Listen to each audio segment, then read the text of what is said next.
શું તમે અમેરિકા જવાના સપના જોઈ રહ્યા છો? તો સાવધાન થઈ જજો, કારણ કે 28 એપ્રિલ 2026ના રોજ અમેરિકાએ પોતાના વિઝા નિયમોમાં એક એવો મોટો ફેરફાર કર્યો છે જે તમારા હોશ ઉડાવી દેશે. હવે તમારી એક નાનકડી ભૂલ અથવા તો એક હા તમારા અમેરિકા જવાના સપના પર કાયમ માટે પ્રતિબંધ લગાવી શકે છે. કેવી રીતે જાણીશું, અને શું છે આ નવા જોખમી સવાલો? ચાલો જાણીએ આજના આ ખાસ અહેવાલની અંદર.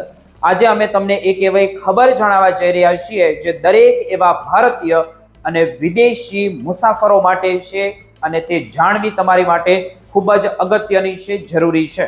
જેઓ અમેરિકા જવાની તૈયારી કરી રહ્યા છે અથવા તો અમેરિકાની અંદર તે રહે છે.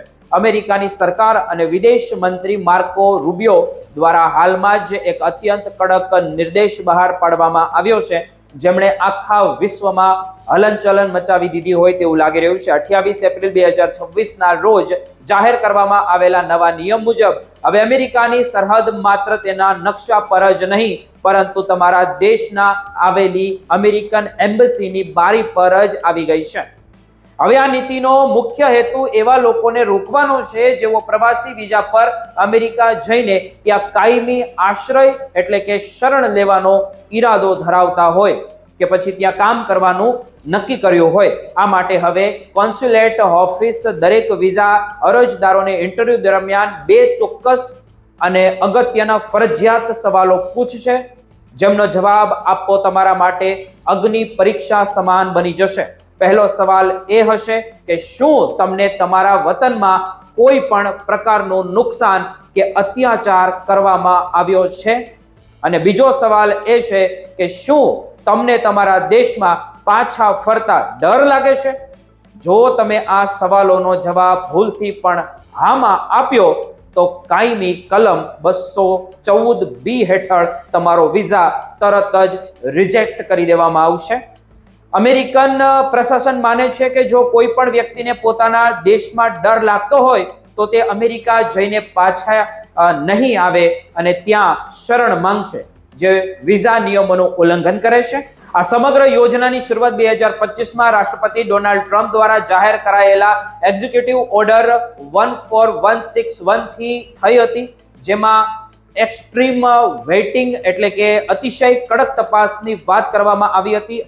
આ નીતિ હવે એટલી કડક બની ગઈ છે કે જો તમે વિઝા મેળવવા માટે આ સવાલોનો જવાબ નામાં આપો અને પછી અમેરિકા પહોંચ્યા બાદ ત્યાં જઈને પ્રોટેક્શન માંગો તો તમે મોટી મુસીબતમાં ત્યાં ફસાઈ શકો છો. તમારા ઇન્ટરવ્યુની દરેક વાત એક સેન્ટ્રલ ડેટાબેઝ રેકોર્ડ કરવામાં આવશે, અને જો તમે પાછળથી આશ્રય એટલે કે અસાયલમ માંગશો કે અરજી કરશો તો જૂઠું બોલવા બદલ તમારા પર આજીવન પ્રતિબંધ લગાવી શકે છે, જેને કાયદાકીય ભાષામાં મટીરિયલ મિસ રિપ્રેઝન્ટેશન કહેવામાં આવે છે. આ નિયમ માત્ર સામાન્ય પ્રવાસીઓ માટે જ નહીં, પણ વિદ્યાર્થીઓ અને સિનિયર સિટીઝન કે તેમના મા બાપને ત્યાં બોલાવવા માંગતા હોય, H1B વિઝા હોય, EB2 વિઝા હોય, કોઈ પણ વિઝા હોય, તેમના માટે આ ખૂબ મુસીબતવાળો સવાલ છે.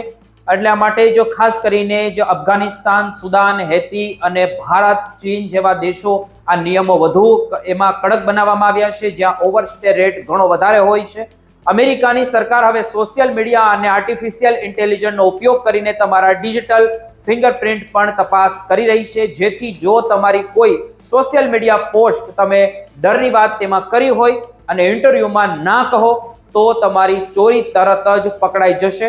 આ નવી વ્યવસ્થાથી પત્રકારો, માનવ અધિકારીઓ અને કાર્યકરો અને ખરેખર તે લોકો જોખમમાં હોય તેવા લોકો માટે એક ધર્મ સંકટ ઊભું થયું હોય તેવું આપણે જોઈ રહ્યા છીએ, કારણ કે સાચું બોલશે તો વિઝા નહીં મળે, અને જો જૂઠું બોલશે તો કાયમ માટે દેશ નિકાલ થશે અને જેલની સજા પણ તેમાં થઈ શકે છે.